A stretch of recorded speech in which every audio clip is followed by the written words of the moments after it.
Hi friends, ఎలా ఉన్నారు? బాగున్నారా? వెల్కమ్ బ్యాక్ టు అమ్మతో వంటలు అండ్ బ్లాగ్స్ అండి. ఇది నిన్న ఈవినింగ్ టైం వచ్చేసి అయితే 3 అవుతుంది. చిన్న స్వీట్ రెసిపీ ఇక్కడ నార్త్ ఇండియా స్పెషల్ చేద్దామనేసి అయితే రెడీ అయ్యాను.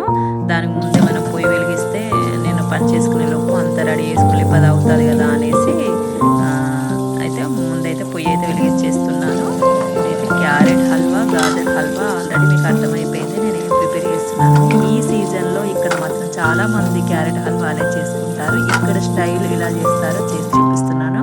నేను కూడా ప్రతి ఇయర్ చేస్తాను. చాలా టేస్టీగా సూపర్గా ఉంది. నిజం ఫ్రెండ్స్, చాలా బాగా వచ్చింది. సరే, ఫ్రెష్ క్యారెట్ కదా, దాన్ని అయితే ముందుగా అయితే వాషబుల్ అయితే చేసేసుకున్నాను. ఇదిగోండి, ఇలా మాత్రం కట్ చేసేసుకొని గీరుతున్నాను. మొత్తం పైన తొక్కనైతే ఫస్ట్ ఆఫ్ ఆల్ తీసేసుకోవాలి. ఆ తర్వాతనే దాన్ని గీరాలి. హిందీలో దీన్ని కస్సు అంటారు. కస్సు అంటారు. ఆల్రెడీ మొత్తం నేను గీరేసి పెట్టుకున్నాను. ఆ తర్వాత వచ్చేసి అయితే నేను పని చేసే లోపు నా పొయ్యి మాత్రం రెడీ అయిపోయిందండి. చక్కగా దాని ముందు చక్కగా కూర్చొని వంట చేసుకుంటే హ్యాపీనెస్ వేరుంటుంది. ఏం లేదు, చిన్న సింపుల్, చాలా ఈజీ అండ్ హెల్దీ ఫుడ్. దీన్ని మొత్తం ఒక పెద్ద గిన్నె తీసుకుని పెద్ద గిన్నెలో మాత్రం ఈ తురుముకున్న క్యారెట్ని అయితే అందులో వేసేసుకున్నాను. చక్కగా అక్కడ కూర్చొని కలుపుతూ ఉండాలి. ఇది కదా చూసారా, ఫస్ట్ ఆఫ్ ఆల్ గిన్నె నిండా అవ్వపడింది. దాన్ని కలుపుతూ ఇలా అయిపోయింది. ఆ తర్వాత ఎంత క్వాంటిటీ అవసరమో, మీరు ఎంత స్వీట్ తినగలుగుతారో అంత చక్కెర అయితే వేసేసుకున్నాను. ఆ తర్వాత చక్కెర వేయగానే మొత్తం వాటర్ అనేది వచ్చేసింది. ఆ తర్వాత కొంచెం ఇలాచీ పౌడర్ అండ్ కొద్దిగా పాలు, ఎంత క్వాంటిటీ అవసరమో పాలు అంత తీసేసుకుంటే మనకు అందరూ తెలిసిపోతుంది కదా. ఆ తర్వాత కోవా కానీ మలై కానీ వేసుకుంటే నేను మాత్రం కోవా అనేది యాడ్ చేశాను. కోవా వేస్తే టేస్ట్ మరింత రెట్టింపు అవుతుంది.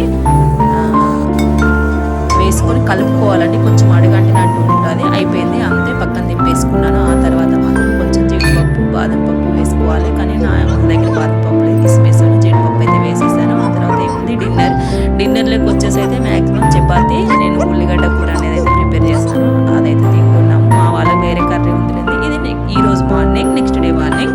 గురువారం కదా, చాలా పని ఉంది, అందుకోసం షార్ట్ వీడియోస్ అయితే ఏం పెట్టలేదు. పని అయితే చేసేసుకున్నాను. చలి ఉంది కదా, కొంచెం ఇబ్బంది తలస్నానం చేయాలంటే, కానీ తప్పదు, పూజ చేయాలి కదా. పూజ అనేది ఇంట్లో దీపం పెట్టేసుకున్నాను. నాకు మ్యాక్సిమం ప్రతి గురువారం వీలైతే నేను బాబావారి టెంపుల్ అయితే కంపల్సరీ వెళ్తానండి. ప్రశాంతంగా అనిపిస్తుంది. ఇదిగోండి మందిరం, చాలాసార్లు చాలా వీడియోస్లలో చూసే ఉంటారు, నేను పెట్టిన వీడియోస్లలో. ఇదండి మళ్ళీ చూపిస్తున్నాను. నాకైతే ప్రశాంతంగా అంత మంచిగా అనిపిస్తుంది బాబావారి మందిరం వెళ్తే. లాస్ట్ గురువారం వెళ్ళలేకపోయాను పని హడావిలో. ఈసారి మాత్రం తప్పక వెళ్ళాలి, దీపం పెట్టాలి అనేసి అనుకుని వచ్చేసాను. పెట్టాను. మీకు ఒకసారి చూపిద్దాము ఇక్కడ ఏమేమి ఉంటాయి. టెంపుల్ చిన్నదే, కాకపోతే చాలా బాగా అనిపిస్తుంది.